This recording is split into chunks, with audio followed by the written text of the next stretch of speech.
Love that music, gets me pumped up every time. Welcome everybody to my living room once again, the temporary home of SporticoLive. Today we are taking a look at Collectibles 2.0. I would say about a year ago, probably weren't talking about NFTs, Ethereum blockchain, but here we are. It's the hottest topic in sports business, right next to SPACs. So of course we are all over it. We're going to begin with Jacob Feldman and a pre-recorded conversation yesterday with Josh Goodstadt, the EVP of licensing at Think450, the licensing and marketing arm of the NBA Players Association, and Katie Tedman of a little company you might have heard of recently, Dapper Labs. Let's take a look at that conversation. I got it.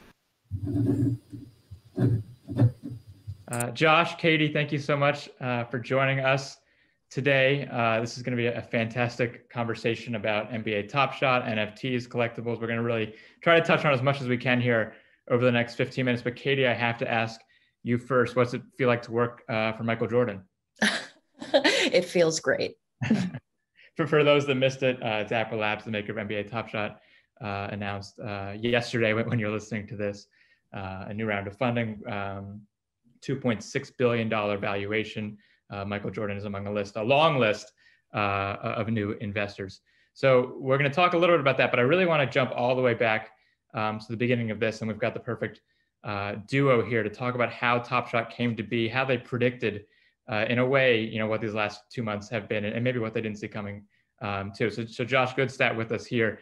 If you wouldn't mind talking just a quick introduction about your role with Think450 and how you came to play a role with Dapper Labs. Sure, Jacob. Josh Goodstadt, the EVP of licensing for Think450. We are the innovation arm of the NBPA. We oversee all of the group licensing program for active NBA players.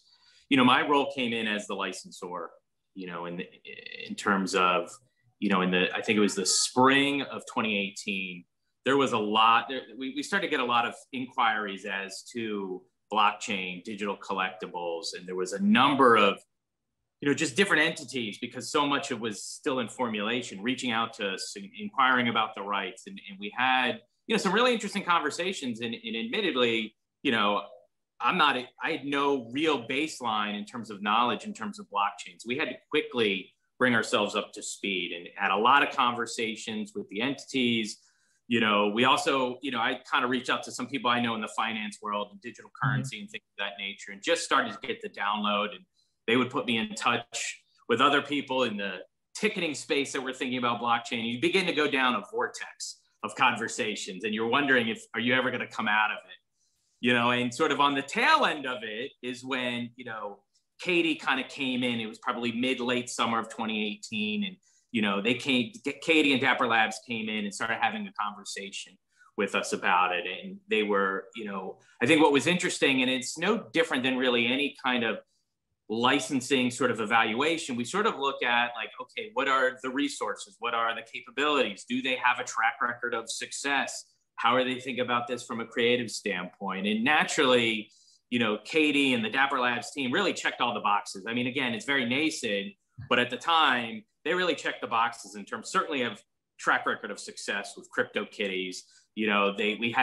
At the time, there wasn't this sort of flushed out idea of what creativity was going to look like, but they certainly had a vision that they wanted to do something different and unique for the space. And then from there, we formalized a partnership to launch, the product. And, there's a development window, approximately 2 years. And we started sort of seeing some testing, some soft testing beta, whatever you want to call it, over the summer. And it showed promise. And we were starting to get excited. And then, admittedly, Jacob, and Katie and I have kind of talked about this. I can't sit here and say I saw this coming. We thought there was promise. With any other digital sort of product we put out, we have high expectations, but we did not see sort of just the rapid evolution in terms of the product excitement and engagement that we are seeing right now. So. I would add that when we went and started talking to Josh and his team they took a really different perspective than other players associations, that there were other players associations that were like, you know what, it's a nascent space. We're just going to license a bunch of people and then see who wins. And what Josh and team said was that they wanted to, be focused about it. They wanted to learn about it through a partnership. And we really liked that perspective as well, because it really created that cocoon that we could build a really cool, authentic, and like very legitimate product in. And so it was kind of like a perfect storm of Josh and team having the kind of perspective that aligned with our perspective as well. Yeah, that's fantastic. And got a little bit to my next question, which was from your side of things, Katie, why the NBA? I know, correct me if I'm wrong, but you had some experience with the NFL and NHL, and I'm sure you've heard from those folks in the last few months, like, why are you at the NBA? Why not with us? Why did the NBA become the perfect partner for this? The NBA, by and large, is just so tech savvy. If you look at all of the investments that athletes have done in the tech space, many of our investors, Kevin Durant has been leading the way, Andre Iguodala, but kind of all the way down. And you can see in the group that came into this latest fundraising round that there's a deep interest by NBA players in the technology space. And so it really was a perfect fit in that way, both the league and the PA having a great outlook on how to handle new markets was really great. And I think, again, having spent time at the NFL, I didn't ever think they would be first. I think they'll come in and do a great job when it's time for them. But the NBA really leads the way, both on the player side and the league side in new technology. Absolutely. And Josh, I'm curious, how big of a portion of Think 450's revenue comes from collectibles? And we've heard, I think, I don't want to misquote Mark Cuban, but I believe he said NFTs could be the third largest revenue source for the NBA. How big can collectibles grow? Well, it certainly can be, one of the top 3, 4, 5 partners. I mean, again, you got to keep in mind, it's still new, right? Mm-hmm. I mean, this quarter that we're in is really the first launch quarter, right? So we don't even have a full year under our belt. So, we certainly see it as a top 5 category, but I think right now we're sort of at this point, just sort of letting the space evolve. The revenue will come in and then we'll kind of we'll see where we net out, but we're optimistic. I mean, we're definitely bullish on the space. Yeah, I'm glad that you brought that up too, because one of the things that we hear a lot from people who are entering the community is, oh, I wish I got into Top Shot early. And we keep being like, you're early, you're here. This is the very beginning of this whole industry. And you're really kind of helping us, build it both on the Players Association side, the players themselves and the community to come in and give us feedback and tell us what they like and they don't like. And those kind of things really will build a lasting product.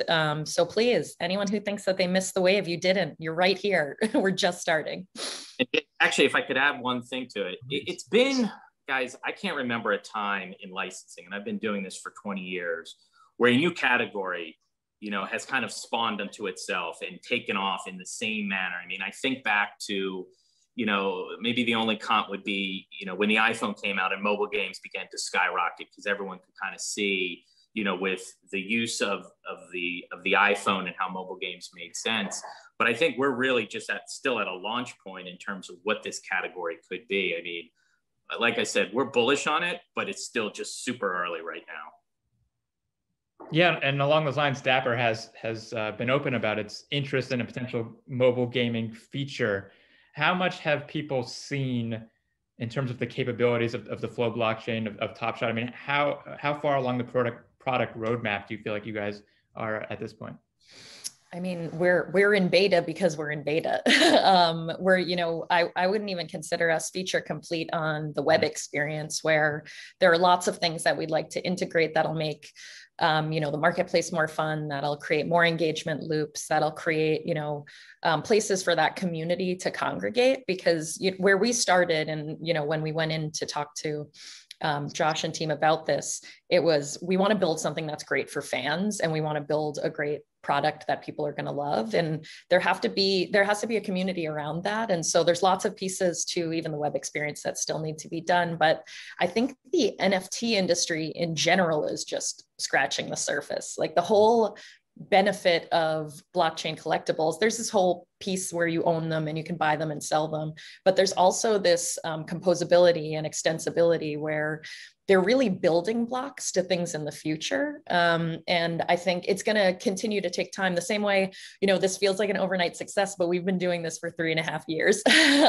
So it's an overnight success that took us a long time to bring to fruition.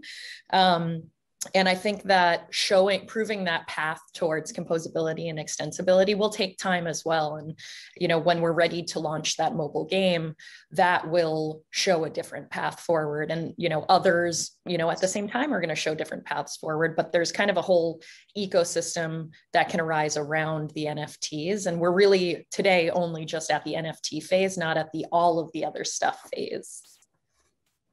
And from the NBA's perspective, the NBA and Think 450 and the PA, what is their role as we start to talk more about player engagement with fans and some of these other functionalities?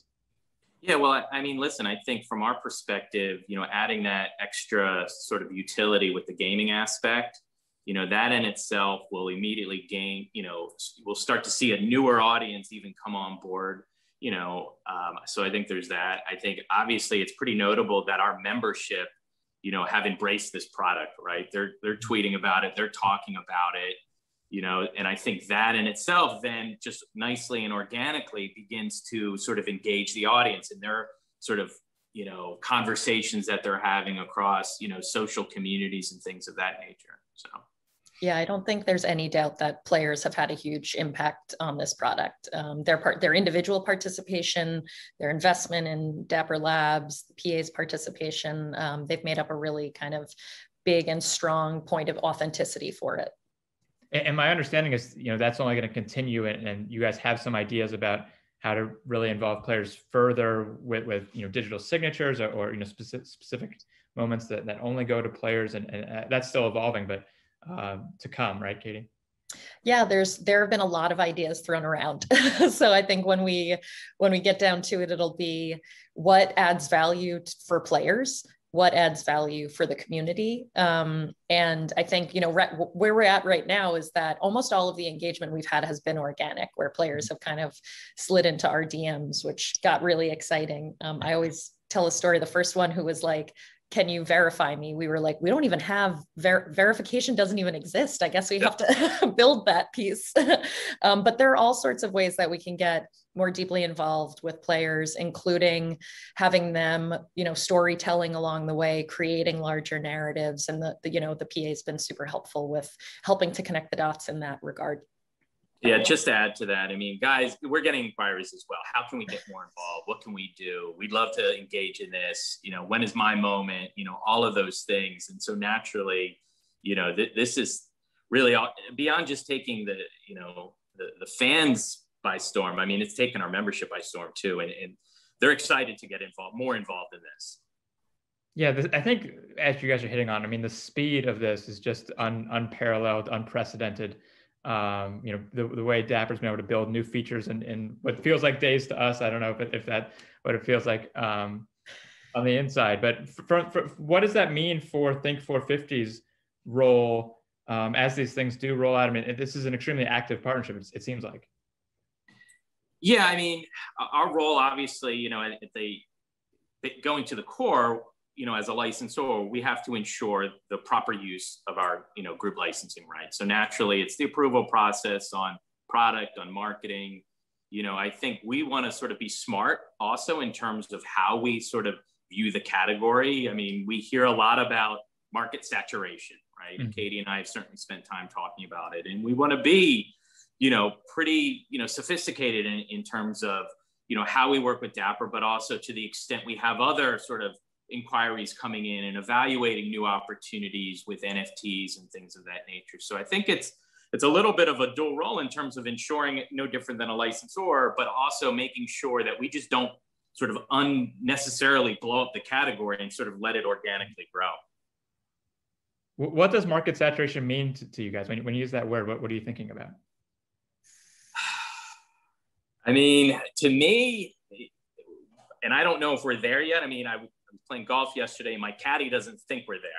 I think, I think if folks are just jumping into the space and they don't have a real plan in mind, and they're just saying, hey, let's just do an NFT, and they don't even really know what an NFT is, and it's not really bringing value, I think that's a point where you start to get to saturation. But I think, in my opinion, again, this is still really new, what you'll start to see is those people that had no idea what they're launching will probably pull back and then begin to understand and take a look at why something didn't work, why it didn't make sense, because not every sort of brand is going to have an audience that will necessarily engage in the NFTs right now. I mean, we certainly see this as a long game, but I think there will be a level of market saturation, but then there'll be a cooling. And then I think there'll be a bit more of a normalcy in terms of, it being used, in a way where the brand owner will know how to speak to their sort of consumer in a better way. Yeah, I think when we think about it, every new market has a correction at some point. It doesn't mean that we're in a bubble. It means that this is a whole new market and people aren't sure how to engage in it and are experimenting. And experimentation is really exciting. And we're really happy to see people doing different things. For us, we've been doing this a long time. We've made a lot of mistakes, which we've learned from. But the things that other people do also provide inspiration. They show us different paths forward. So we love to see the space expanding. When we think about the products that we do, really, it's just about creating value for consumers. And so that's the point that we start from. And the stuff that we like that we're seeing now are things that we think really add value to kind of consumers and to fandom. And the things that were like yeesh are ones that we're like, not that much thought or effort was put into this. And I think being deliberate and putting thought and effort into it, and especially thinking about the market economy, what is this a large part of a larger world, or does it stand on its own, or what does it mean in the future? Where do you see this asset 5 years from now? Those are the kind of questions that we ask, and we ask people every day, who come in and say, we have all these assets, we want to do NFTs, and we're like, but what do your fans want? It's perfect. And along those lines, one of the things I'm most curious about, here at Sportico, I think a lot of people listening, is how much is Dapper Labs a sports company? And how much is this, why sports first? What role is sports going to play long term? And I'm just kind of curious how you guys think about that.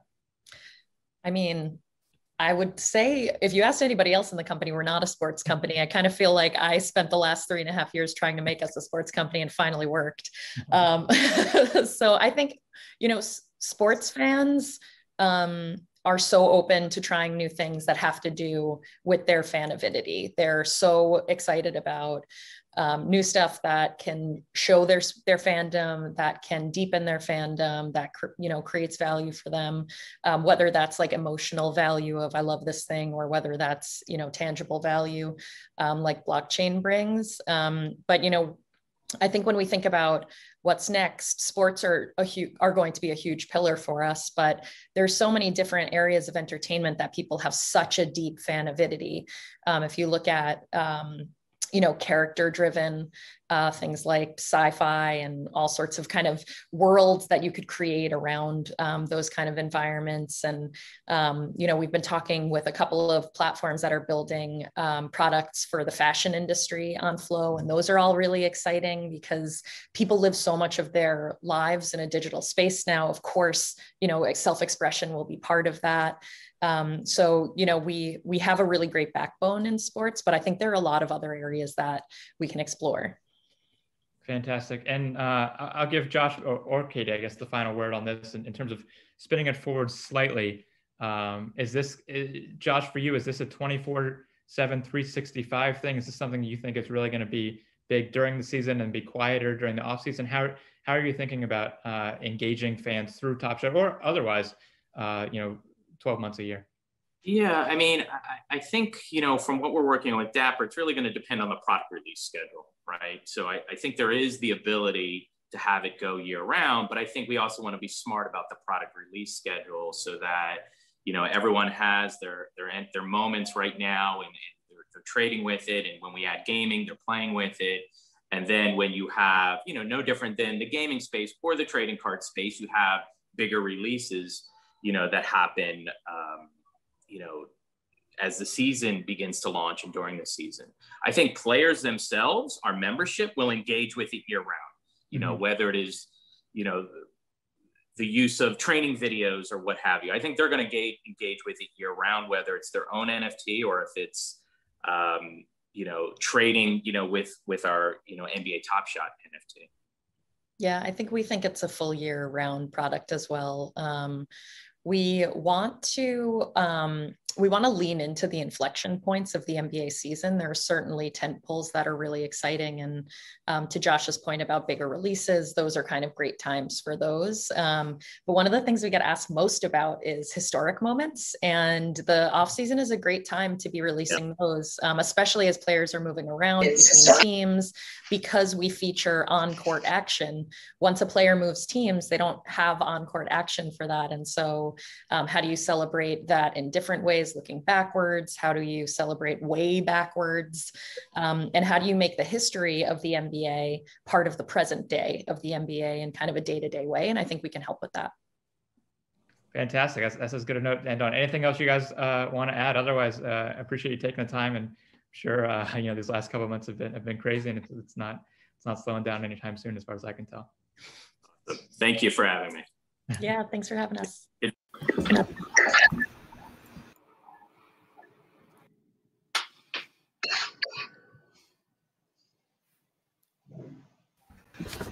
Brendan, I can see the gang is all here, so I won't take up too much time. But I can answer the question, why the NBA? As somebody who used to cover the NBA specifically, it's not an accident. David Stern years ago created something called the Technology Summit during All-Star Weekend, and it was one of the highlights. And he wanted to bring players into the fold. So it's not an accident that the NBA is among the most tech-forward leagues. And before I throw to you, I would like to thank the Rodman Law Group for sponsoring today's events. We're going to hear from Dave Rodman in a little bit. But first, you have your panel chock full there. You got your work cut out for you, Brendan. Let's see what these guys have to share. Take it away, bud. Hey, thanks, Scott. Yeah, so we've got a great roundtable discussion here today. Collectibles are the biggest opportunity in sports, which excites me because it means that the 30 years of holding on to my Nobody Beats the Wiz Yankees Hall of Fame card series might pay off for my Steve Sachs Tetley T card. But that's probably not what we're really talking about. I mean, Jeff, let me start with you. You know, being a top, you got 1 foot in the old world, 1 foot in the new world. How you know, in sports, there are a lot of big opportunities, right? There's globalization, there's sports betting, there's you know, fantasy sports, there's streaming. Are collectibles really the biggest opportunity in sports, you think? Hard to say. I think, you know, over the last year, they've been as hot as any opportunity that you can find in sports. And I've been at Topps for 10 years, and I would say collectibles have been as hot as they were since the 80s and 90s, when they really were kind of the social currency for all kids and even adolescents. So, you know, fantasy is still hot. You guys just got done with a discussion on NFTs. That's certainly extremely an exciting space for a lot of people. But I think collectibles really over the past few years, and especially with the pandemic last year, are really on the rise right now. Yeah, great. I mean, you know, we know about NFTs. We just heard about them, but is that all the future of collectibles are? I mean, what else is collectible, or what can be collectible? I don't know if Greg, you have thoughts on that. Yeah, I was going to comment on Jeremy's hair first. I haven't seen him for a while, and it's like he's like Fletch. So no, look, I'm kind of building on what Jeff said. Kevin, just collecting NFTs. Building on what Jeff said, look, I think it all comes down to scarcity is always cool. And we can talk about all these things, but the reality is the human, we've always traded on scarcity, whether it's gold or real estate, whether it's now or the Roman Empire. It's no different. There's just a lot less friction now around the ability to trade scarce assets. And I think what you're seeing in collectibles now just makes everything a collectible. Talking about the categories you can play in, you know, whether it's, you know, I have an experience around event tickets and being part of eBay and StubHub, and sneakers with GOAT and streetwear. And now we've kind of rekindled. I remember making the investment in GOAT 6 or 7 years ago, which is the leading sneaker marketplace. And it was the idea that this is this is the baseball card of the new generation. Turns out now that that's come all the way back, and in fact, sneakers maybe yesterday, and it's trading cards that are tomorrow, and who knows what the day after. So look, at the end of the day, everything can be a collectible. Those things that you seek out to be a collectible today probably aren't the right collectibles. What makes them collectible is no one thought they were collectibles at the time. Who would think of that you wouldn't open a video game when you bought it, or you wouldn't open a vinyl album when you actually purchased it? Like, that's what makes them unique at the end of the day.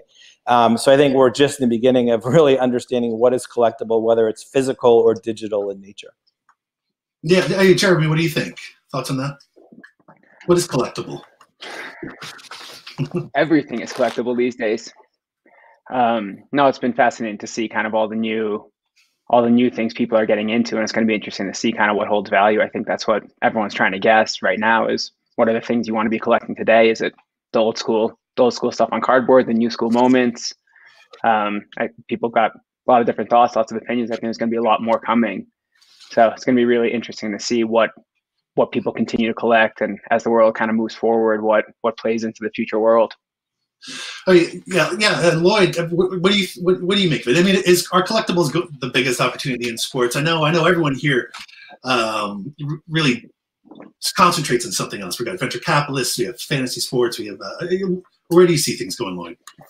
Yeah, I think collectibles certainly huge opportunity, and it's hard to even know where the definition of collectibles ends. So I don't even know if it's clear that you can currently finitely bound what the opportunity is. To me, in terms of the future of media and entertainment, though, I think the biggest impact of all of this, in particular by way of NFTs, is that people are going to get used to this idea of having digital representations of ownership and authenticity. And that transcends sports and essentially makes anything you could imagine tradable and collectible. Because if I have a digital, mathematically engineered way to verify that this token represents owner of an NBA Top Shot moment, I can also have a way to verify that this token represents ownership to my house or my car or some amount of dollars or my season tickets to my favorite team. And now suddenly, when these things can be, again, mathematically and algorithmically verified in an independent way using software, now you and I can place a bet on tonight's game, and instead of betting money against each other, we can bet something that our ownership in is represented by an NFT. And to the extent that someone goes out there and builds a company that offers people house deeds on NFTs, we could literally bet our house against each other on the outcome of an event. Or I could bet my season tickets against your season tickets, or a ticket to a particular game against a particular game. And I think that a lot of people have to remember that often the criticisms or skepticisms that are exhibited around the growth of Collectibles 2.0 would equally be applied to Collectibles 1.0. If you don't think that a baseball card should ever be worth more than the paper it's printed on, well, then sure, you're not going to think an NBA Top Shot moment would either. But clearly there's a massive market for people who love collectibles, experiences. I think in that previous session, Katie mentioned sports fans love new ways to express and demonstrate their affinity for their teams. The fact that they're a better and more intense fan than their friends are. There's almost a competition around it sometimes. And I think this is going to give rise not only to a multi-billion-dollar opportunity in collectibles here, but now almost every moment can be gamified. Everything can be bettable or predictable. And you start getting much more interactive and immersive experiences that I think better speak to the social dynamics that people look to for products and services like this. That's an interesting point. It brings a question to mind, though, which I think I know your answer to, but I'll ask everyone else to chime in, is if something's easily tradable, is it a collectible? Isn't part of being collectible a little bit of the difficulty in finding it and the sort of joy of coming across something? Or, does the NFT's ability to be, instantly sold and traded, does that make it not a collectible? Look, I think there's the friction rarely does friction create value. Friction destroys value. At the end of the day, there are a tremendous amount of entities that profit from friction, whether it's Lloyd's example of deed and titles and real estate, whether it's eBay, whether it's even, FedEx and UPS and USPS, they're all providing, even sales tax is friction.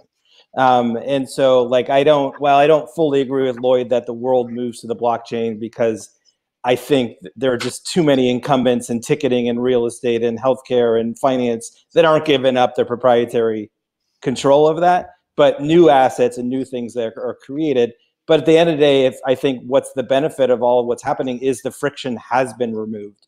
Just think about the idea that between the 5 of us on this panel, we could Venmo and PayPal and Square Cash each other money in real time. I can sell a piece of a Bitcoin on my Coinbase account and have that money in my PayPal account in 3 seconds, right? I can literally move money between brokerage accounts. I can do anything. And so the friction is being removed, and that's what's unlocking all of that. Just like, if you go back to eBay 20 years ago when I worked there, when we integrated PayPal into eBay, we used to send money orders, right, between transactions. And that's just, we can't even fathom that today. So I just think the reducing of the friction just makes the market multiply. It doesn't create the acquiring the assets themselves. Maybe if it's commoditized, it has no value, but the transaction part itself, the removal of the friction is really what's enabled us to be where we are today. Yeah, fascinating. I mean, what to us at Sportico, or at least to me, it seems like the explosion of NFTs just recently, and last year, sort of this sort of unexpected revival of collectibles in general, of the fractionalization of trading cards and things of that sort, just seems to have come out of the blue. I mean, is this coming out of the blue, or has this been building for a while, or what are some of the dynamics that have sparked this? Do you think, Jeremy? What do you think? Yeah, I mean, look, the blockchain and the interest in that, I think, has been a big catalyst. I mean, it's something I tried. Greg's familiar with this. Back in 2009, when I graduated college, I tried to create a sports stock market, and back then we were trading virtual assets. I didn't know what the blockchain was. I think it was probably just being born, and God, I wish I did. But it's all, like, to me, the behaviors on NBA Top Shot so closely mimic the behaviors of sports card collecting, and it's just an evolution with less friction.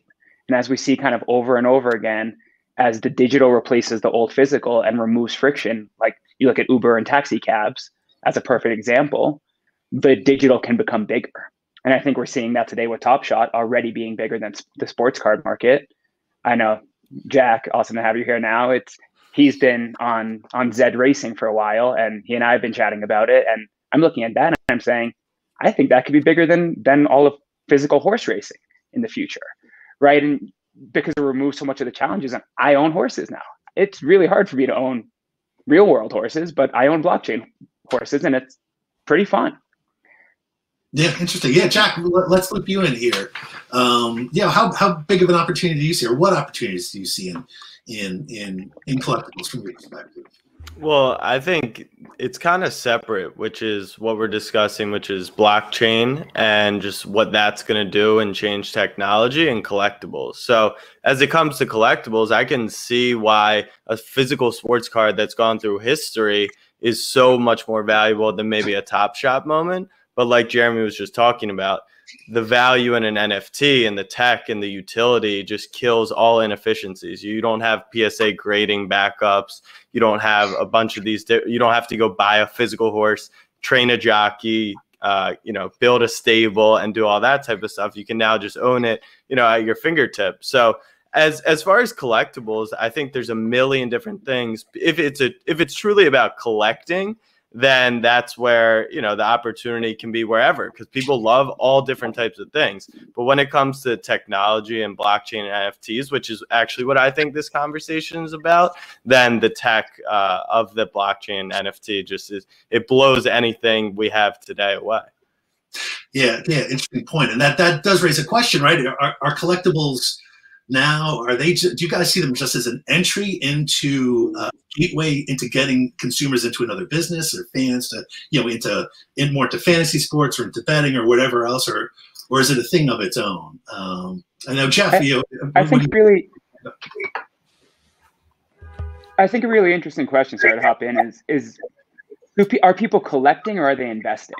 And what is a split of that? Because when I'm looking at most of this, I'm investing. I'm not holding something to plan to hold it for the rest of my life to show it to my grandkids. And my belief is that people talk a lot about collecting, but most people are doing it as an investment. And back to the question earlier, then what can it be? It can be anything if you think it's a good investment. I completely agree, because we get into a situation where like people are like, oh, I love the hobby, I love collecting, and you can. There's no denying that.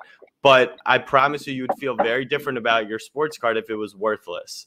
And I don't think people will be as excited as you see right now. They're not as excited about Top Shot if they're worth less money. So it's naive to act like people are just collecting for the heck of it, and they really enjoy that facet. But what makes Top Shot or NFTs more interesting to me is you can collect physical sports cards, but all you have is a tangible item that you can't do anything with. At least now with utility, you have entertainment value. So let's say Jeremy goes into Zed, buys a horse. He can now race it. He can enjoy that. He can watch the race, eventually be able to gamble on it. And like people pay to go to the movies. That's not an investment. That's not collecting. It's just an entertainment value. And NFTs and utility actually can change that. So while Jeremy may be investing, he also could buy a Zion moment because it could lead to him getting to meet Zion after the game. And that's a value exchange. Whereas these physical cards, just the potential with them is you hold them and they're a store of value.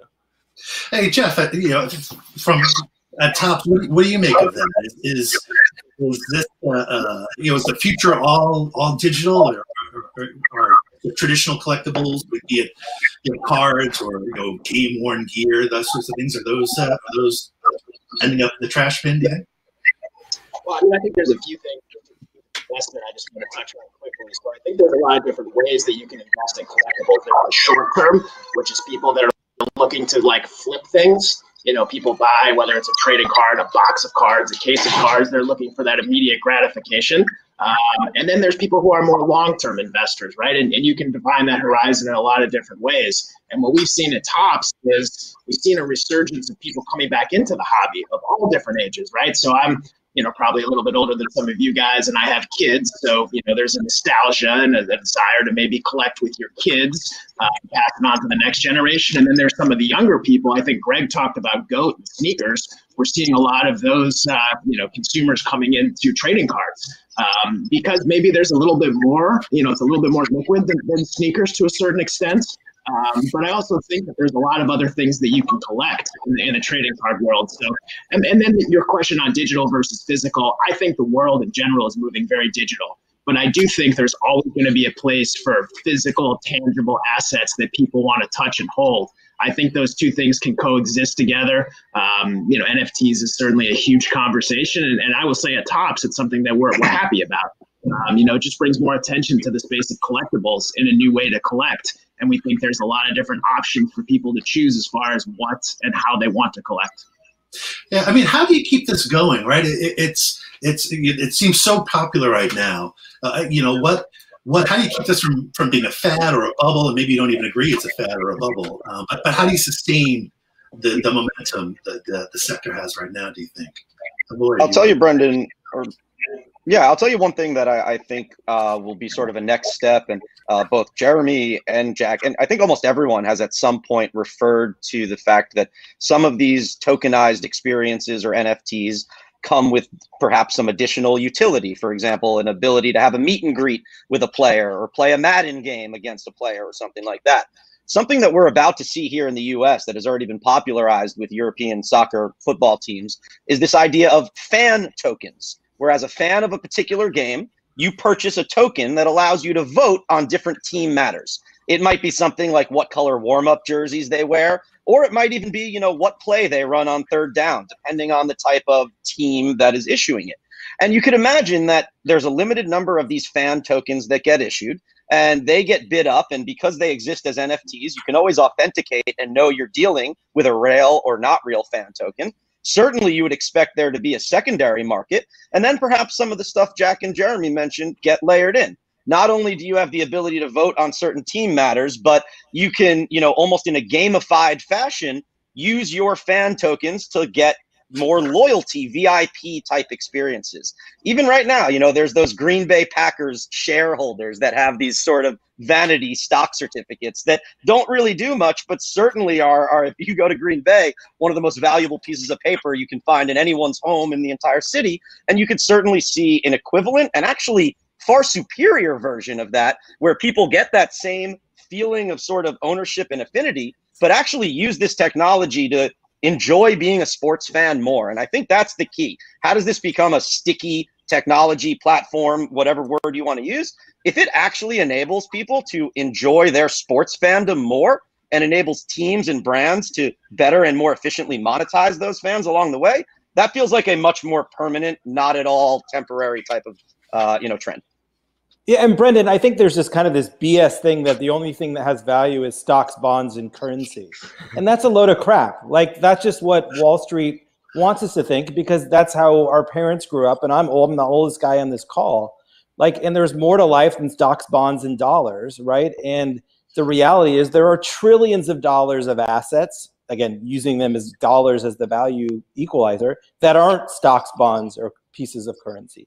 You know, and what's the difference between gold and an Erling Haaland rookie card? They're both worthless, right? You know, what's the difference between, you know, a Mickey Mantle and, you know, a Tesla at $900 a share? Like, there's a way that company's not worth that much, but it is worth what someone will pay. I know, and now it's $650, but whatever, you know what I'm saying. And I just think, like, there's this stereotype of, if it isn't a share of Berkshire Hathaway, therefore it's worthless. And I think what you're seeing is, you know, eBay's core business on the collectibles is literally doing billions upon billions of dollars. If it were spun out as its own company, the value of eBay's collectibles business would be greater than the total value of eBay today. It's literally one of the fastest growing marketplaces. It's physical marketplace. I know, well, Top Shot's not growing anymore because my portfolio is now only worth half of what it was 3 weeks ago. But I think, you know, the idea that there is TAM issues here, I think we're on the early innings of all this. And we're only talking really about a US-centric view. When it comes to collectibles, what's happening in Europe, other than maybe So Rare and some soccer cards, like, it's pretty nascent. And I think, you know, I'm very bullish on adding a zero to whatever the total addressable market is today. I would love to see Jeff's P&L right now. I don't think they've had a better year than they're having right now. And I think we're kind of just look at the NBA Prism, which is a competitor to Jeff's product released today. You know, they're selling a box of cards for $2,000. I don't know what that box was last year, but it wasn't too grand. And so the demand is just off the charts right now. And I think we're still early, regardless if it's physical or digital in nature. Yeah, that's great. I mean, I know we're going into our time here, but so I mean, what's next? Is there another NFT type thing just over the horizon next week, or what are you excited about right now? Or is it just continuing to kind of run with these early innings? Jeremy, it's just going to get weirder and weirder. You look every couple of months, something new is going to come. I was going to say, I think, not to get too sci-fi or futuristic, but I think 5-10 years from now, one of the most widespread uses of NFTs is going to be, as the media and entertainment landscape moves towards something resembling a metaverse, where there's a sort of digital virtual reality that people congregate in. There's also going to be a lot of artificial intelligence entities that exist in this metaverse. And in order to verify that I am talking to the real Brendan at Sportico, or that this avatar in virtual cyberspace is actually Brendan, that will likely require some sort of cryptographic verification. And there are a lot of companies working on NFT implemented AI avatars for the digital cyberspace metaverse. And to the extent that that does become the way, you know, entertainment proceeds, I think that'll be, you know, again, Jeremy said it's just going to get weirder and weirder. I feel like that might be an understatement and could not better categorize how I feel about some of these applications you're going to start hearing about. Companies are going to be getting funded. And it's a crazy but exciting time. Greg mentioned at the very beginning, it's hard to say what's going to happen to old assets that are wrapped up in companies and technologies that have proprietary databases and patents and all that. But certainly new assets and new creations will really lend themselves toward this NFT tokenization economy. Yeah, that's fascinating. Jack, you any thoughts? What's next? Yeah, I would just say go watch the movie Ready Player One so you can expand your mind on the potential. And who knows how long the metaverse is going to be. I mean, Decentraland already exists, Sandbox. People are paying millions of dollars for virtual real estate, which when I first heard that, I was like, I was in Top Shot. I couldn't get that. Now I get it because I think it's where we're headed. So go, like, it's a good movie, but it really just opens your mind to what we're probably headed towards, which it's a better book, actually, Jack. But yeah, okay. I've heard that. But Greg, I need to visualize. Visualize. You're a kid, I know. Exactly. Well, I am not a kid, and I want to thank Greg for talking about money orders. So I know there's a contemporary on the call. Thank you. I used to utilize those, Greg, so I appreciate that. Jack, you mentioned PSA backups. You did see that today or last night. They said that they will not be doing any authentication for a while. So very timely. Lloyd talked about Packers stock. Just for fun, when my son was born almost 12 years ago, I signed him up for season tickets. I think I'm like number 69,000 on the wait list. So it shows the popularity of the stock you were talking about. And Lloyd, you're killing me because cryptographic verification, like I got enough with my two-factor verification from my Facebook and Twitter. So I may be calling you for help whenever that comes to light. Gentlemen, thank you so much. We are going to move on to our next panel. Since baseball season is coming up, let's go to the bullpen or pinch hit. Tonya Adams is filling in for our very own Mike McCann, who is checking things out at the Supreme Court of the United States with the Alston case. So he's live tweeting, and Tonya's been nice enough, professor at Penn State, to fill in. And, of course, I mentioned at the top, the Rodman Law Group is sponsoring our event. And we do appreciate Dave Rodman coming in. I will let the Legal Eagles take over and duck out of here. Take it away, Tonya. Thank you so much. And hi, Dave. It's great to put a face with a name, the fellow Legal Eagle.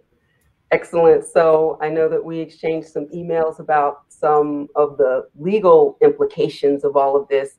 And where would you like to start? I know we talked about rights and terms of use and IP, downstream royalties, securities issues.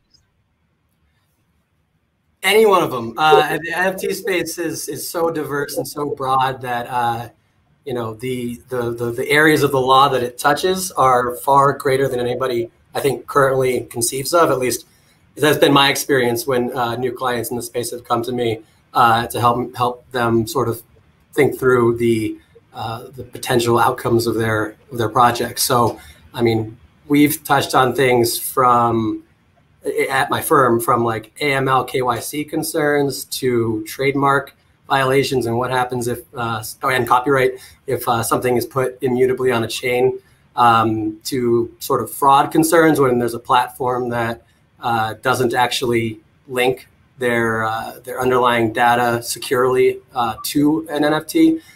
So I'm game for wherever you want to start. Where should we begin?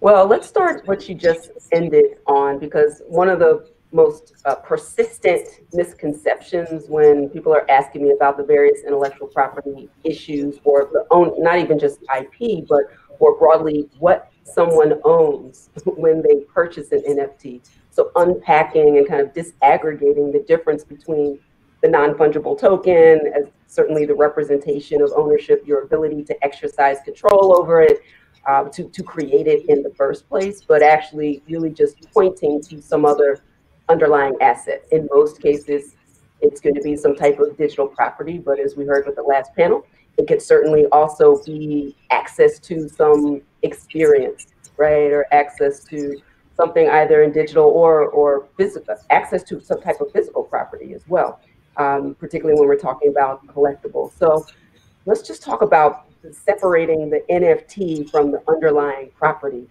because I see that come up a lot. How have you addressed that with your clients?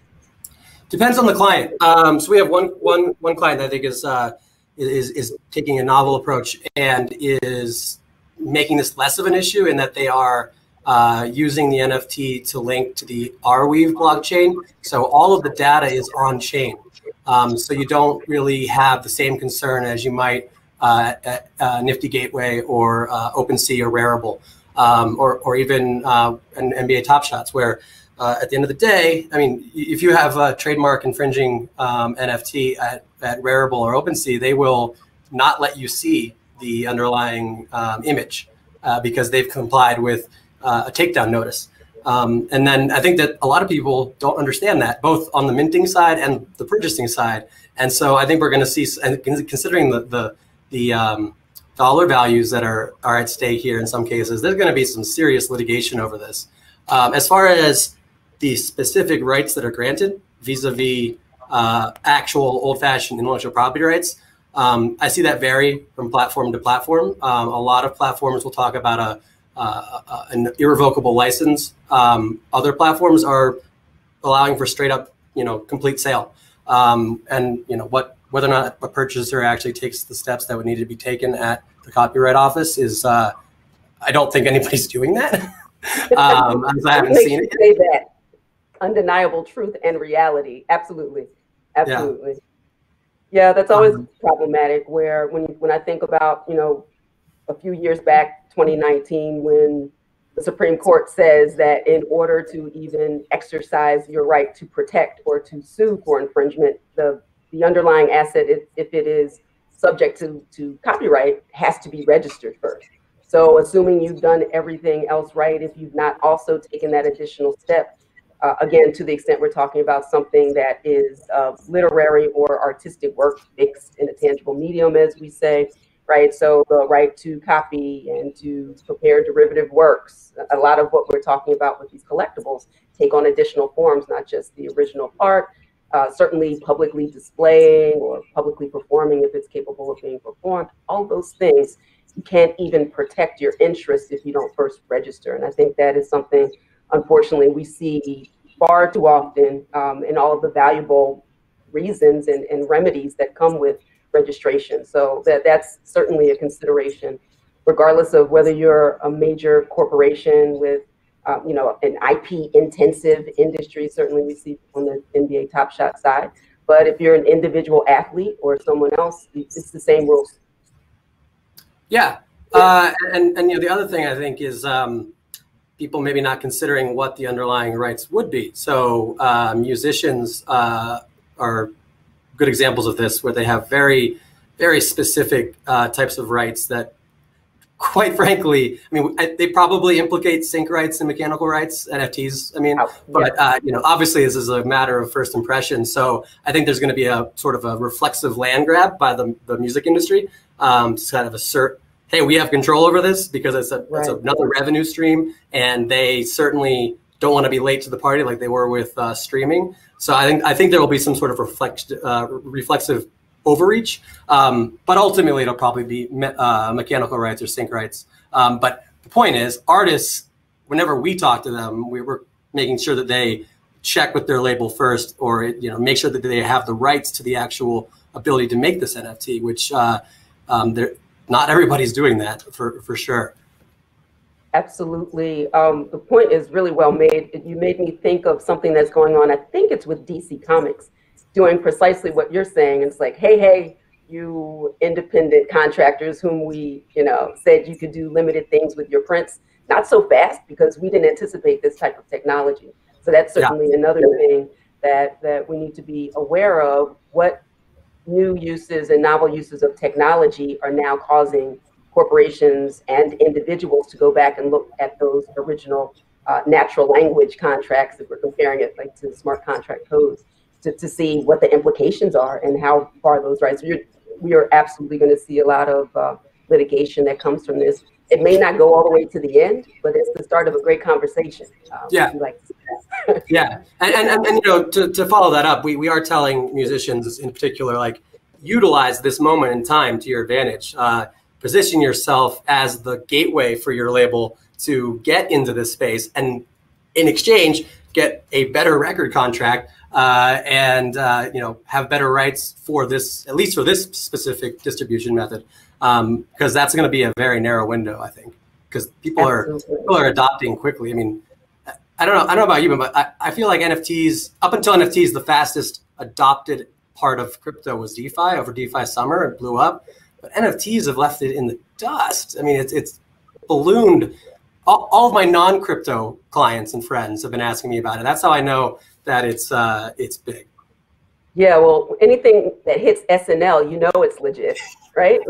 Yeah. You know how many people sent me that video? Like, I must have gotten it sent to me 100 times. I mean, it was great. I thought it was hilarious, but it was like, yeah, I saw it. Right, you saw it the first 99 times. Yeah. I know we were also focused on, and this isn't exactly my lane, but I've had to pay attention to the idea of, it's one thing, well, let me start here. For those who aren't aware, I think everybody's aware, but just to be sure, that from the IRS's perspective, that generally speaking, crypto assets are taxed as property. And not much changes in the NFT space, except, you know, there'll be certain things. Maybe you are working and someone pays you in an NFT, right? That would be income instead of a capital gains. But there's also this conversation separate and apart from the taxation issue of the concerns around fractionalized NFT issues and how that might be a security. Let's talk about that. Yeah, I mean, I don't think it's a question. I think it's absolutely a security. You take whether it's, you know, a dividend from a stock, or the rights to a song, or the value of a collected group of pieces of art, that is a security. You are investing money in a common enterprise where the profits are to be derived from the efforts of others. It's a classic Howey test. The NIFTEX project and a couple of the other projects where they are wrapping this stuff up, I am not seeing enough consideration given to the securities law, not enough attention paying to the securities law considerations. Then you have things like Flamingo DAO, where they're limiting it to 99 participants. They're all accredited. That's so they don't run afoul of the investment company of 1940 concerns, so they don't get deemed to be an inadvertent investment company, which has serious consequences.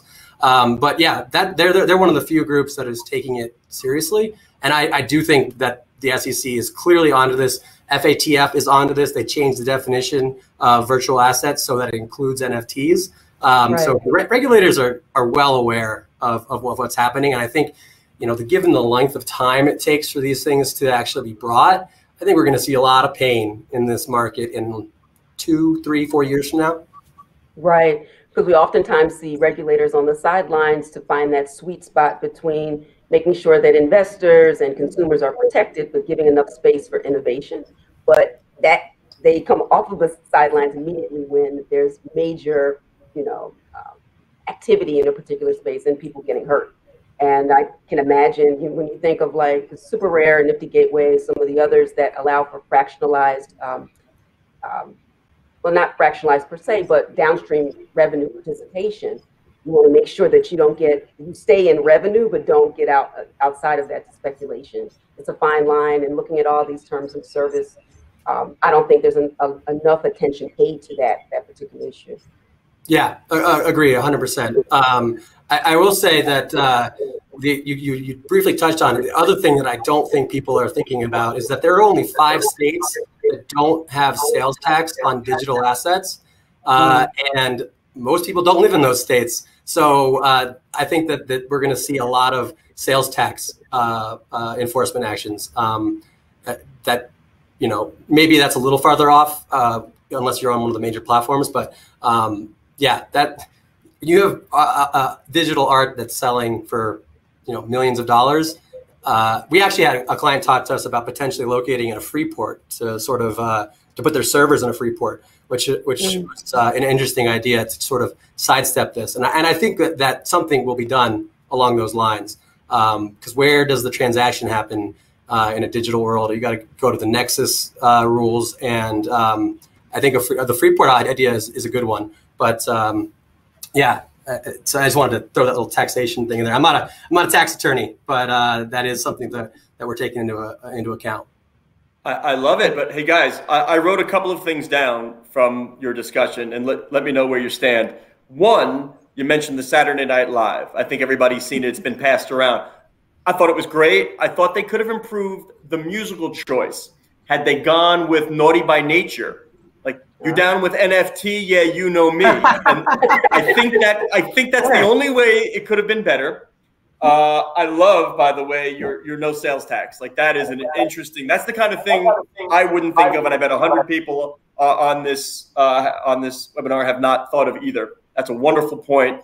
And you did say we're going to see a lot of pain, which gives me a good segue to teasing what's coming up later. We're going to close this entire event with Francis Ngannou, the UFC heavyweight champ. So I want to make sure everybody sticks around for Francis and Markel Martin from CAA, because he bet on himself and an NFT and he won.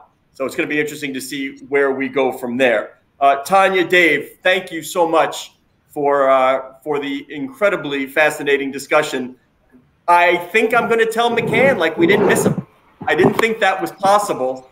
But Tonya, I'm going to tell Michael we didn't miss him a lick. Thank you very much. We do appreciate it.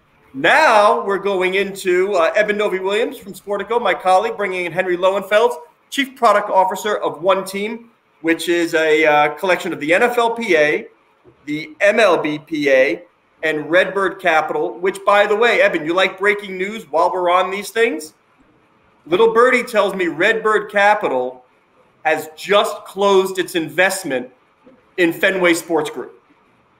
LeBron James, now an owner of Fenway. Congratulations to Sam Kennedy, CEO. He gets a little ownership taste in Fenway Sports Group, but that's not what we're here to talk about. Take it away, my friend. There you go. Thank you, Scott and Henry. Thanks for joining us. Scott mentioned some of the big partners there. Other groups you work with, the U.S. Women's National Team, MLS Players Association. There are a lot of people you work with that are big names. They have a lot of social capital, and they don't have a lot of free time. So when you work with athletes who are thinking about, hey, how can I use that little free time to make money, to capitalize on the fact that I'm famous? There's sponsorships, there's investments, there's appearance fees, and there's collectibles. Where does collectibles fit into that, and how much is that changing over the course of the last few months as we've seen the entire industry take off like a rocket ship? Yeah, I mean, I think it's been changing for some time, as a lot of the panelists have already noted. So the last few months have been an acceleration for sure, but not really anything that I guess we couldn't have seen coming to a certain extent, maybe not at this scale. So, you know, collectibles are super important. Where we specifically fit in at One Team, and I think this is, you know, why we occupy a unique place within the ecosystem, is that we represent group rights. So yes, we certainly have access to very specific athletes, and we can bring to bear, you know, one athlete for an endorsement deal or a sponsorship, you know, a deal.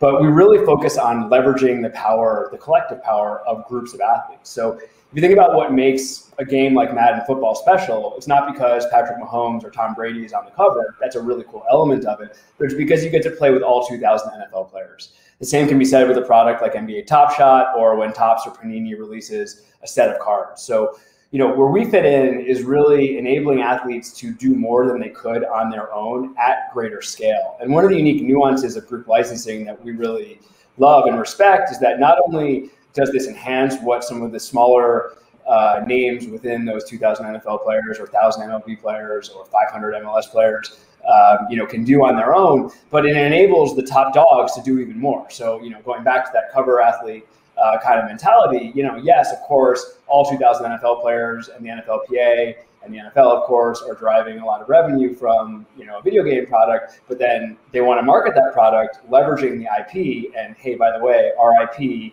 you know, is living, breathing influencers, celebrities, athletes. So we really embrace that and take that to heart. Is it challenging to do that all at speed? The Taylor Rapp, who's a defensive back for the Rams, he's doing a new NFT. I think he announced it today, raising money for, you know, for charities that fight anti-Asian violence. Obviously, it's an important topic right now. It's especially relevant as we speak. Is that something that can happen as quickly if that's Taylor and 35 other NFL players as opposed to just a single one? I mean, there's nothing stopping us necessarily from moving at, you know, a really fast clip. And, you know, we are trying to move quickly to pair, we've got, you know, UCLA in the Final Four to, you know, paraphrase the great John Wooden, you know, we're trying to move quickly, but not rush. I may have botched that a little bit if there are any hardcore UCLA fans out there. So, you know, we're really focused on finding the right way into the market. the reality is, no one can really bring to bear the collective rights in the way that we can. So it's not like someone's going to come out with a set that spans, all players, that are on the U.S. Women's National Team or in the MLS. And so, we sort of have a really nice moat around the business that we're building. But we also recognize that the market is red hot and that there's a lot of demand right now. And for us to just kind of sit back and wait and allow it to pass us by is not the right move. So it's a balance between moving quickly, but really focusing on partner selection, finding, folks that we think can operate at scale in the space who are setting themselves up for what could be in this, emerging space of NFTs and blockchain technology, a 30, 50 plus year business. I mean, I come out of mobile games, and I used to say in mobile that, a great mobile game franchise can be a 10 plus year business. Well, if you think about what a great NFT oriented business could be, and, the length of time that these collectibles and maybe these game experiences that are built around it and within it, can capture engagement and an audience, it can be decades. It really can. And I think, I sit here and I've got, a 1957 Mickey Mantle card over there and collectibles that come from, 30, 40 years before I was born. I think that's going to happen. And, as I'm buying up packs of Top Shot and things like that, I definitely have in my mind, wow, this is kind of interesting, in the same way that my dad could hand down, a baseball card to me. Will I hand down my Emmanuel Quickly rookie card in NBA Top Shot to my son? It's a crazy thing to think about, but I really do believe that this technology is here to stay. Was that transition for you easy? You obviously know the brick and mortar, the hard, tangible, collectible, the trading cards. Was it easy for you to see, oh, Top Shot is kind of the same thing, just in a digital way? I know a lot of people who are card collectors who are almost deliberately anti-Top Shot in some ways, because the thing they love about it, putting on a wall as you do or on your desk, is something that they can't really do quite yet with the digital version. So I got into the beta pretty early last summer. And if for anyone who is in the beta, then that's really early. You may remember that you could have bought, as many $239 packs as you wanted, pretty much. I immediately bought a $9 pack, base set, and it was cool. I have to say, like, the dopamine hit to my brain was immediate, and it was like, wow, this is fun, and I've never seen anything like this. And I immediately bought another one. So I bought two $9 packs. And then I had this moment where I was like, what am I really buying? Wait a second. I don't, and so it's not to say that I didn't get it. I think that sort of like my mind was taking me to a place of like, this is cool and interesting. But then the more rational part of my mind was saying, wait, hold on a second. Like, stop dropping $9, or $239. Had I known what I know now, I probably would have, spent $4,000 buying as many packs as I possibly could have and be one of those top 1% collectors. So it wasn't that it was necessarily, a leap. It was just foreign, and it took a little bit of time. But, I think as early as maybe last November, December, as you started to see some real intense activity in the secondary marketplace. And, one of the beautiful things about, blockchain is that this is all public, so you can really see exactly what's going on. It became pretty clear that there was something beyond just a little gimmick that was happening. So it didn't take me that long to make that leap. And I think I intuitively felt it at first, but just sort of part of me held me back. And do you find yourself explaining this to athletes? Is there an education piece around the Collectibles 2.0 that needs to happen before group licensing can happen? To a certain extent. I mean, look, when we're working in conjunction with our PA partners, we have the ability to go forth with deals and projects without, the direct approval of specific athletes within the constituency. But, we don't like to do that. We like for our partners, both on the PA side and then the athletes that they represent, to really have buy-in. So we actually have been doing quite a bit of education on our side. Myself and a colleague have been going around PA to PA, kind of doing deep dives on the space and the technology and what it means and where it could go from here. The analogy that I've been using, and a couple of people have kind of hinted at something like this, is that we're sitting in 1992, 1993, and the internet just started. And someone on a prior panel asked, well, is this just the beginning, or collectibles, something? And yes. I think absolutely. I'm super bullish on it. And in the same way that the internet eventually touched literally every single sector, I think the same is going to happen with blockchain. And I think, credit to Dapper to really show the way and to explain, here's a concrete utility that people understand, that feels a little bit like something that's familiar to the audience. And from there, it starts to become a real business. And then people get excited and see what it possibly could be. So, if you were sitting in 1992 and someone said, there's going to be this thing called social media, and not only Facebook, but Snapchat and Twitter, and you're like, what? I don't understand what you're even talking about right now, because the technology enabled that to exist. So I don't view NFTs as a category. I view, NFTs and blockchain as a technology and an enabling technology that can enhance specific categories in some really cool, unique ways that we may not even know about right now. So how specific can you get right now in terms of what you guys are looking at? I think the two things most people can understand with their minds are the digital trading cards, which Gronk and Patrick Mahomes have sold, NBA Top Shot, which is a minted, very quick highlight clip. I'd imagine you're looking at both those things, but I'd also imagine there's kind of more innovative next level things. What can you share about what your partners are looking at in terms of what's next? I'm not going to share a ton. I figured. Look, you're certainly thinking along the right lines. We're absolutely exploring the things that we know work in market. And again, Dapper and our partners at Sorare, who we work with on the MLSPA side, they've done a great job at showing a few types of things that we know are bankable. And so when you see something like that in market and there's not a similar product for, NFL players or MLB players or U.S. Women's National Team players, you got to take notice, and there are real opportunities there that you just have to pursue. But, this moment in time also really reminds me of when I started in mobile games, which was, early, like 2010, 2012. And, when you think back to that time, people were really, confused as to what mobile could be, and should things be free to play. And it was clear that it was going to be something, but it wasn't really, the genres weren't clear. And, the biggest games, you couldn't even imagine how big they could possibly be. So I honestly think what's out there is just scratching the surface. So we are exploring everything. We're exploring content-driven ideas. We're exploring new types of products. We're exploring fan experiences. We're exploring, ways to access athletes in ways that was not possible before this type of, unique, verifiable technology. We're looking at literally everything. My colleagues will tell you that my calendar is wall to wall on kind of a exploration process. And at one team, we're really trying to be a learning machine. We're trying to develop the ability to identify what good looks like really, really quickly. We're trying to use it's opening day tomorrow, to use a baseball analogy. We're trying to be able to identify the pitch as soon as it comes out of the pitcher's hand.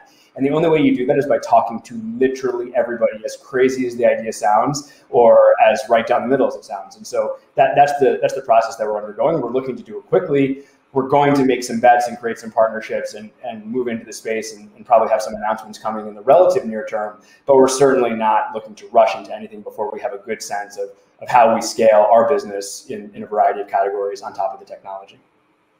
You mentioned player access in there. That feels like a perfect sweet spot for what you guys do. The idea, someone mentioned it on the panel earlier, if someone has an NFT, that athlete will do a 15-minute conversation with you, or if the athlete's releasing some kind of product on their own, that goes to the people that hold their tokens. That feels like an especially, a sweet spot for you guys, because athletes have so much more social capital. I use this example a lot, but LeBron has almost 60 million Twitter followers, and the Lakers have like 12. That is the advantage that you guys have over the people on the league side, is that people care about, especially in this new tech social media world, they care about athletes a bit more than they care about the name on the front of the jersey, to use a cliche. Yeah, for sure. I mean, I still worship laundry, because I'm old school, but, I think you're right. Especially if you look to younger generations, you see, fans connecting with players in some really unique ways. I credit things like fantasy sports, even video games, player mobility, the way sports are broadcast, social media, for really allowing fans to have more of a direct path of access You know, I used to stand outside Madison Square Garden hoping that, you know, Anthony Mason would walk by so I could have him scratch a pen, you know, across a piece of paper. I mean, these days it's like you tweet at your favorite basketball player and you hope that they respond. And that's sort of a, you know, a digital autograph that's even more meaningful. And now when you have something that you know, really can be everlasting in a sense and unique and verifiable, then I think the doors just open up for what you can provide and how close you can bring the fan to the actual athlete. Super exciting for us, and we're looking forward to really embracing that. Henry, I think the newest NFT, if Anthony Mason was playing now, would be the etching in his head for the hairstyles. Mace was the best. And by the way, I know you want it to be right. John Wooden, be quick, but don't hurry. I knew I was wrong. I love the idea of it. And, you know, look, I'm a USC guy, not a UCLA guy. So it's. Oh, so you should get it wrong. I'm surprised you even know who John Wooden is. Yeah, somehow someone once told me about this guy. I heard he was a good coach. So, you know, I just had to bring him into it. He's got a pyramid of success. They have some championships. I'm not sure. One of these days we have to get Bill Walton on one of these because, I mean, like, why not, right? Yeah. I'll join. I mean, we're trying to get, obviously. I'm happy to join. Yeah, well, we're trying to get Ken Golden and Darren Ravel, and as soon as they pop on, I'll let you go. But I'm curious. Oh, there's Darren, so I'm going to let you go. Because as we say these things, I mean, Eben, you and I, we do this in the office. Like, how fun would it be to sit in on a conversation between, like, Darren and Ken Golden, and here they are. Like, this is exactly what we hope to do. So, Darren, we'll bring Ken in a minute. Eben, Henry, thank you so much for joining us. I can go one-on-one with Ravel until Ken joins us. Darren, in all the years, like, should this right now be an NFT? We've never talked to each other. We would not like this, not in a panel, whatever. Like we have, but like in the sports business coverage realm, like you and I, like, are you the Tyrannosaurus Rex and I'm the something else? But we've been doing this longer than anybody. You were first. You beat me by a couple years. I remember I think I read the book. What was it? The Mulligan's Guide to Sports Careers in like 1998. And they had a chapter on being a sports business reporter and how that could be the next big thing. And I had all these plans and you were quoted in it. And I was like, oh my God, I hope this isn't a best-selling book. This is going to destroy my plans. I guess luckily it didn't sell that well. Amazingly though, even though the industry has matured, and we're talking now, when we talk sports business, you're talking finance, real estate, media, technology. Still others aren't jumping in, but here, hey, Ken, thanks for joining us, bud. Hey, guys. There he is. Yeah, amazingly, though, who would have thought that we'd be talking blockchain and collectibles? You tell me, Darren, because you're into this stuff. You always have been.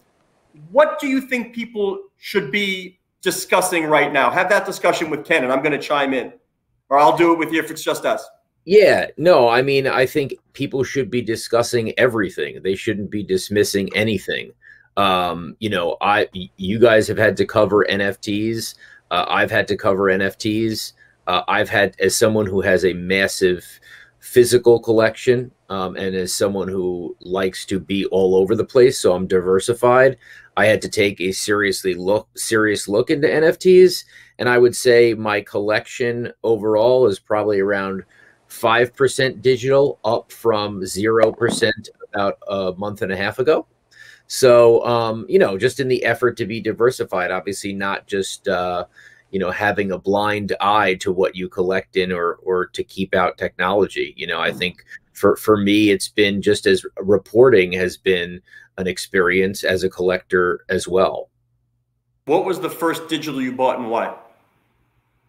I bought a horse. Tell me more, please. I bought a digital horse. Okay. On Zed Run. Okay. Do athletes get it, or are they just rushing into things? We're seeing something new every day. Listen, I think the through line needs to happen. I think someone said earlier, it has to be a story. The idea that Pete Alonso comes up with an NFT and then is having Tommy Wilson, a Met minor leaguer, design that, and then he's giving money back to minor leaguers who don't make it. That's a story. That's a thought. That's a through line, not something that could just be a cash grab. Now, does Gronk really care if there's a cash grab? I don't know. I don't think so. And then I think the question, Scott, is when if NFTs don't work out in the sports world, then it is just a cash grab. You guys grab. hear me? I hear you, Ken. I don't see you. Okay, here we go. Finally. Okay, there he is. Yeah, finish up. You said when and if NFTs don't work out. Listen, you can't blame all the athletes, but I do think that there is a brand consideration that athletes have to think about, right? I mean, they have to think about like, oh, I have a relationship with a fan and this fan now thinks it's a cash grab and he doesn't like what he bought. I think the athletes have to think about that. It's not just there's no brand considerations at all and let me run away with my money. Right. Ken, you and I have talked for years, and we have a tradition where I email or text you after the last out of the World Series, and I say, how much is that ball worth? Because invariably, whoever makes the final out shoves it in the back of his pocket, right? And then baseball, they slap the hologram authentication, which is like so 2015, right? So where are we in the collectibles world? Take your swig, don't choke. Where are we in the collectibles world? There's no way. Don't tell me you saw this coming, but you're happy to be here. I mean, I'm shocked. I mean, it's been unbelievable 2 years. I kept expecting it to end. I mean, literally, if you look at golden auctions, literally just as a small look into the marketplace, I was thrilled in 2019. I hired a bunch of people. We got up to 18 employees, and we did 27 million. 2020, we did 100 million with like 23 employees. They tell me that I'll have 80 employees by the end of July. And today is March 31st. And I've got, Kieran Group should hold their ears, but I've got 120 million in sales through today, with an auction ending this weekend. So it's, the good news is my business was very scalable, but it's kind of like the entire world suddenly woke up and say, wow, what this guy's been doing since he was 12 years old is suddenly cool. Everybody suddenly wants to do it. Athletes are into it, entertainers are into it, news reporters want to talk about it all the time. And, I think it's great, but no, I don't think I or anybody else could have seen this coming. Is this pandemic driven, and both of you can chime in, is it pandemic driven in that one, people were bored and they're looking for something else to do, and two, there is quite a bit of money sloshing around the system and they're just looking for a different asset class? I mean, I'll go first. I think it is pandemic turbocharged. I don't think it's driven. We saw a big escalation in the second half of 2019 and in the first quarter of 2020 prior to any of the lockdowns or things like that. Since then, it's got a life of its own. However, I keep waiting as the new things happen, as the country opens up, as a vaccine. I thought in December when they announced the vaccine, I thought, okay, well, my business is going to slow down dramatically. And, actually November when they announced it's coming out, it hasn't. It's accelerated, and it constantly accelerates as more people are learning about it and more people across the world. 2 years from now, I think the quote unquote mania, will be off the table. I think right now that it's kind of a manic state where people have had to buy something and they constantly have to buy. And there's so much money being pumped in the economy, and, there's so many different types of stimulus. But I think that as a long-term, both as a collectible and as an alternate investment class, it's here to stay.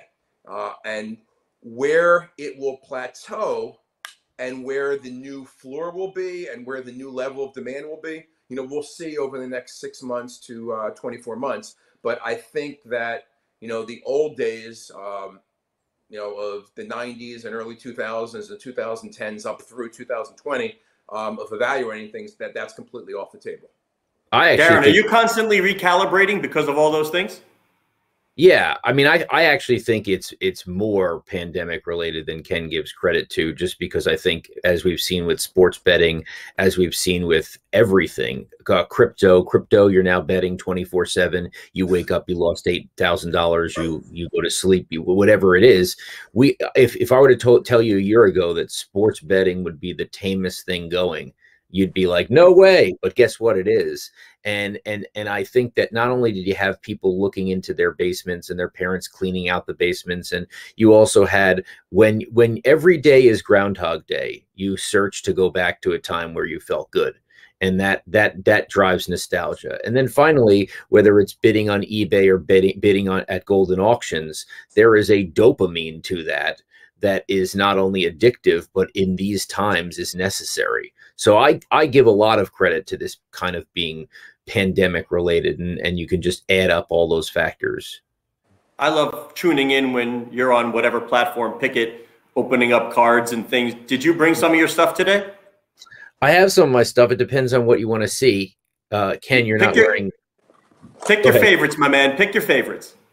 So like, obviously by the way, it does not get any better than this, that we have this. Here we are in this forum discussing collectibles. I have you, Ken. Here's I'll let Darren go first. Yeah. Okay. Oh, you brought some too? Oh, Ken.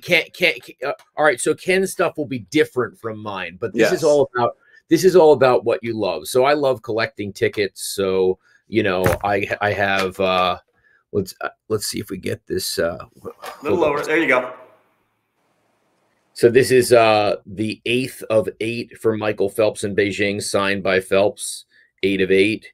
You have. I was there. I was there, and it was great. You were there. This is the ticket from the date the GOAT showed up at Wrigley Field in the Game 4 of the 1945 World Series. Is that more or less valuable after they win the World Series? Are you rooting for the Cubs, or does that hurt that value? That's a good question. I bought it after the World Series. Okay.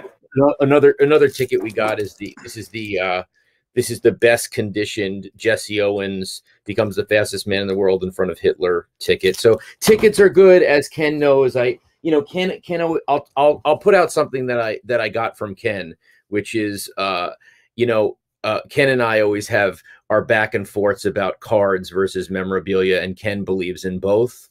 But I did get this from Ken's auction. It's Kobe's credential to the 2008 games. And, you can argue with me all day long about whether a Kobe Bryant rookie should be $100,000. But if that is $100,000, the going back to memorabilia, what is this? So, that I'm on memorabilia. I've kind of gotten out of cards, and people can enjoy what they want. But I think memorabilia is clearly still very undervalued to me in all of this. All right, Ken, what do you got? Okay, so first of all, I do both. I historically have done more memorabilia, typically more game used, and I personally, one thing I always hear: how is LeBron James card with a little tiny piece of fabric that wasn't actually worn in a game, worth $2 million, and you sold his photo matched rookie jersey, the earliest known jersey, for like $400,000? How does that even correlate? Or Michael Jordan with a game used swatch on it from 1998 for $200,000, and you sold the last jersey he ever wore in his professional career for $500,000, and you get the whole jersey. So let me show a couple cards. This is cool because I've got about 9 million in my hands right here. Now these are not mine. This is here we go. This is the Tom Brady championship ticket. This is something none of you have probably ever seen, which is one ungraded out of the 100. This will probably be, hopefully a 9. We'll see. This is the same ticket graded in an 8.5. And this is certainly the holy grail when I grew up, what everybody wanted. This is a Tito 600 Wagner. And the story, of course, is you see the advertisement on the back, Sweet Caporal cigarettes, and the legend is that Wagner did not want to promote chewing tobacco. Now this is actually a 2, which, even though the card may not look like it's an amazing shape, there are only 6 cards in the world with a higher grade than that. That one will probably go for between 4 or 7. Now, behind me is my home office. Some of the cards I collect are actually really the old vintage. I don't want to move this. It took me a while to set it up, but you've got a cabinet card of Ty Cobb, a cabinet card of Honus Wagner. You've got McGuire cleats from 1998, which is my favorite baseball season of all time. So I don't care what those guys did. I have a lot of Sosa McGuire stuff from 1998. Just hit as many home runs as you can and make it special. Exactly. I've got a Phillies World Series trophy, some unopened wax, and some wax open with Paul. But this is what I personally collect. I don't want to take this out. I actually was going to wear one of these, but I thought I don't want people to think I'm wearing something consignor's items. So this, I'll just show it. This, without taking out a plastic, that is a hat worn by Babe Ruth, circa 1928. This, a little disappointed there isn't a mustard stain on it. You should have worn that hat. Yeah, I should have done a David Wells. This is something I know Darren has not seen this. Probably most people haven't. So this is Jim Breitweiser's bat from 1951 Yankees. Okay. However, there was a rookie that was called up that day, and he needed a bat. So right there, if you could see it. Yeah, Mickey Mantle. Mickey Mantle. So this is a rookie signature of Mickey Mantle because it's a game-used bat that Mickey Mantle used during his rookie season in 1951. To go along the Yankee theme,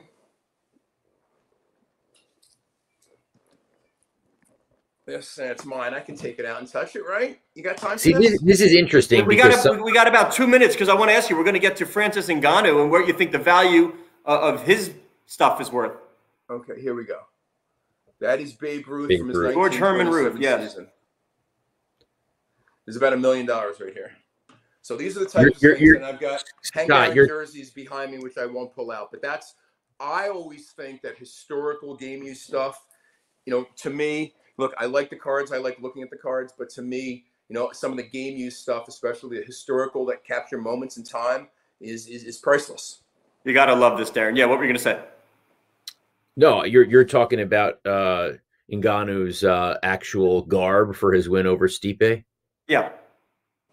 Yeah, I mean that's interesting. The question for some of these athletes is, I think more and more athletes are going to keep their own things. Now the teams allow you to buy your own jerseys, and I think a lot of people have talked about that. You could, there's more jerseys around. They're not doing, but athletes could buy their jerseys for every single game. Emmitt Smith collected every single touchdown ball. I think athletes not only yeah, I think that athletes are not only to be more aware of everything that they do, but they're going to be invested more. They're going to be doing their own stuff. So I think athletes are definitely more aware of their memorabilia.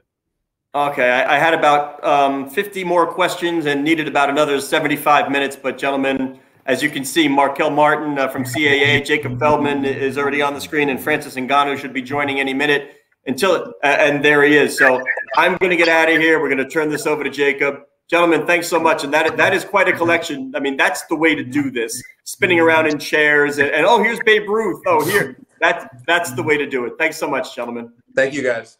Take it away, Jacob. Fantastic. Thank you, guys. Yeah, I mean, right off of that, I'm curious, Francis, did you keep anything from Saturday night as a little relic for yourself? What do you mean, Jacob? Do you keep your shorts, your gloves, your tape? I mean, did you keep any of your items from Saturday night? Yes, I keep everything except the giveaway that the one that I give to the UFC. Mm-hmm. I give them my shirt, but I keep anything. That seems like a smart investment. I would protect that stuff. Yeah, I always collect my stuff since my first UFC gloves. I was collecting them until somebody break in my house and stole them 2 years ago. But other than that, I had them all together, like, because for me it was something collectible. But the best is to come, so I don't complain.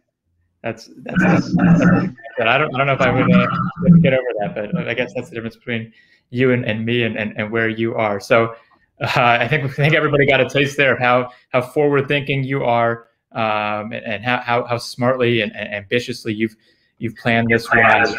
And we want to talk about the NFT that you dropped over the weekend. But first off, I just want to say congratulations for the win on Saturday. And I want to know what these last couple of days have been like for you. Thank you, Jacob. The last couple of days has been very crazy. Obviously, feel great, feel very happy, very excited about what is up to come.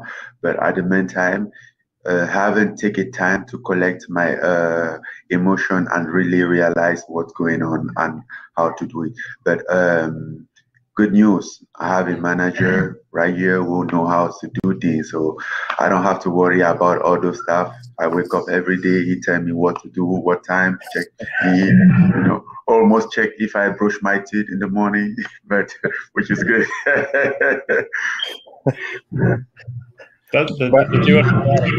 Martin, thank you so much for joining us. So yeah, let's jump back a couple weeks ago before your fight, heading into it.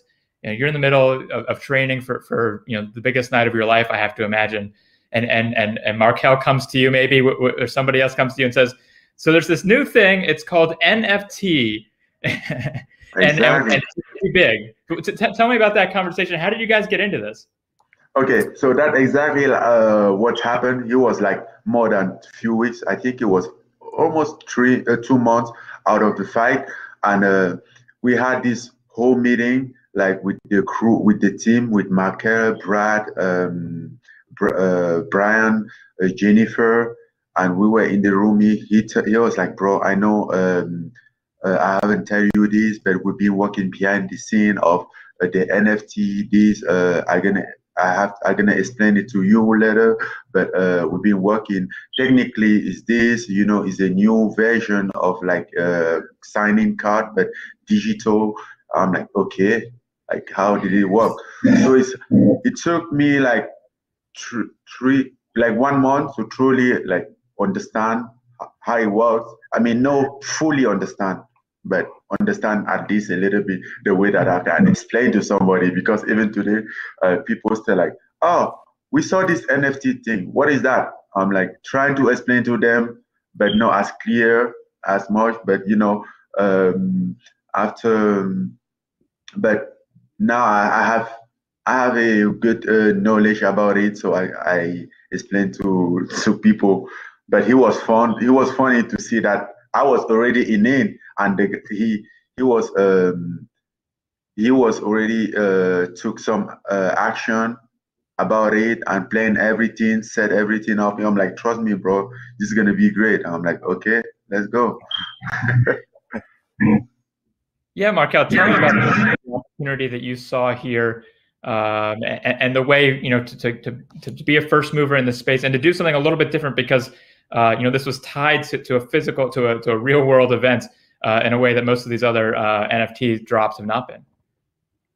Yeah, well, I guess it kind of all started on Clubhouse. I was on Clubhouse, right? That the new social where all good things start, exactly. App, right? Where all good things start. And I popped into an NFT room, and I love to just go into these rooms and just listen, sit back, and try to learn as much as possible.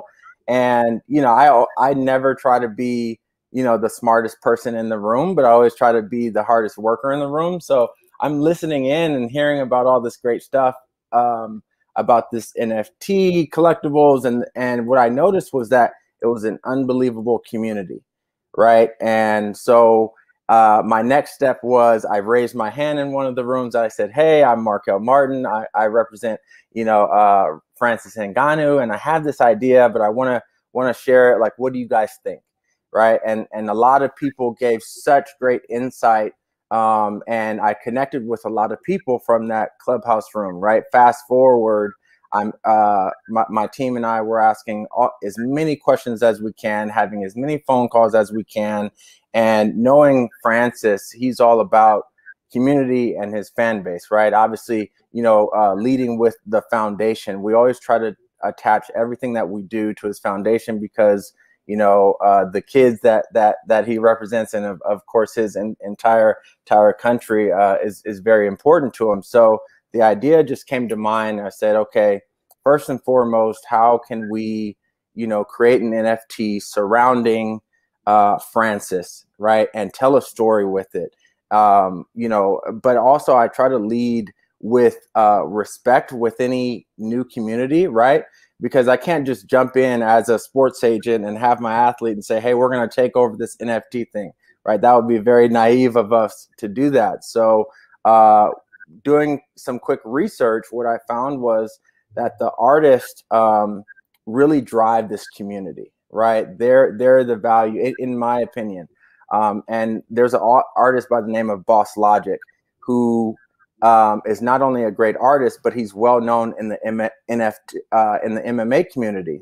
So I wanted to combine the two together. So reached out to Boss Logic through one of the media members, Sandu, said, hey, Francis Ngannou, we're trying to put together an NFT. He was all about it. And really that's how it kind of got started. And then I'll point out some key points that we wanted to make sure that we did, right? Obviously Gronk went first, I think it was, in terms of mainstream sports.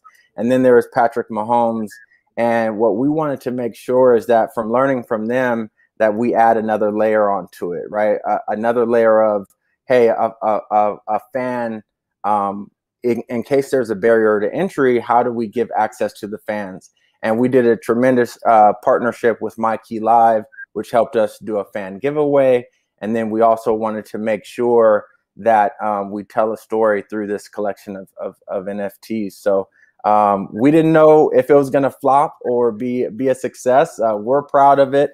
I'm very, very excited for the future. And, CAA, the group internally, you guys will also see Zion's drop as well. But I think, all things being said, it's just about trying to be innovative as much as we can and respect the community and try to do things right. Yeah, I mean, flop or success. I mean, so we're obsessed with the money here at Sportico. That's what we do. So you look at these numbers. I think that the total purse maybe from Saturday night was somewhere in the range of 700,000. And this NFT drop, the revenue, obviously not all of that goes to you, but nearly 600,000 from the drop. So I mean, we're talking pretty close to equivalent, gross revenue here from winning the UFC heavyweight title and putting together this art sale, really, in the course of a couple of weeks, and then doing it over the weekend in the unique way you did. So what was your guys' reaction? You dropped Friday, those quickly sell, and then Saturday after the win, and in the next couple of days, what was the reaction to seeing the interest in this and then ultimately the results? I'll take this, and then I'll let Francis talk about kind of the one-of-one, because that was a really fun experience, right? So we, again, another element of, just us trying to be innovative. We said, okay, let's bet on ourselves. Let's release 2 open editions prior to the fight. And if and when, right, he wins, we'll drop an additional 2.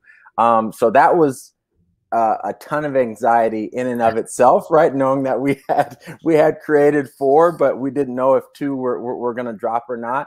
So once Francis won the fight and became champ, right? Like, I mean, of course we were screaming that Francis realized his dream. And then we had a nice little, I guess, dessert, if you will, by seeing the NFTs release and drop. And then remember, Francis, the one-of-one, like that auction bid was just crazy. So it was, I'll let Francis touch on that when we saw that kind of go back and forth. Yeah. The first drop was great. I mean, I think he was barely 15 minutes and he was sold out. And after the fight, I think, when was that, Michael? On Monday? Yes, on Monday. Yeah. We were somewhere. He out here in Vegas. He has to go eat his favorite pizza or something. And we were there with his wife and getting into this the one-on-one and check that out and keep touching base with Brad, who was the one that really follow up. He was like on his computer all the time while we were eating our pizza, you know. So, and it came out. I'm like, okay, guy, this is good news. It's like 10 minutes out. It's 110, 110K. This is really good. I'm like, yeah, that's great. Like, you know, for one card. And 2 minutes later, he called and like, no, somebody put on a bed, so he's still there. Then he started go, and man, I think this was the most exciting thing that I've been through. Like to just see how it goes. Like then, like after 2 minutes, somebody put a bed, and it just kept going. And man, like we went from 110 that we were so excited and happy about it to 281 or 286. 284. Yeah. 284, and we had no expectations, right? We were going to be happy, like if it just did 10% of that. But it just goes to show you, again, without trying to look at just the cash component, it just goes to show you what this marketplace can yield itself and how much, you know, the fans and or the collectors like really appreciate, right, Francis and the artwork itself by Boss Logic, right? So we don't you know, take too much credit. Like we definitely are proud of the hard work behind the scenes that we all put in. We look forward to doing more and continuing, but again, it was just a nice little runway to see that, okay, telling a story makes sense, right? The utilities that we put behind the NFTs itself, right? Like I'm super excited because Francis is going to get, you know, with the 1 of 1, it's going to come with some signed gloves and encased with the actual sand from Africa and the sand mine that he worked at as a kid, you know, and that's what's so important for us is like making sure that we try to not offer the digital component, but also those tangible items that the fans and or collectors can really be proud of and be a part of Francis's legacy moving forward. Yeah, absolutely. And we're going to wrap up here shortly, but I wanted just to ask, as you mentioned, you know, you win the title. That's not the end of your career. That's far from it. You're going to be in the octagon again. Are we going to see another NFT drop? Are you guys already talking about what's next for you guys? Yeah, I think, man, this thing was so exciting, especially like the one-on-one, because at first I wasn't understand exactly what was going on, and like going to the one-on-one sale, he was so excited. Like it wasn't about how much it was sold, but how you see people put the value in it, the value and the comments of fans and all these things coming around it together. I think just that's what's like very fun and entertaining. And obviously for the future, after I think for every fight, I'm gonna drop a NFT. Francis and Markel, I want to get out on this. You know the famous Mike Tyson quote that everybody has a plan until they get punched in the face? Well, I love the fact that you had a plan before you got punched in the face. And I would think it's easier to make a living by not getting punched in the face, even though that's the core of what you love to do.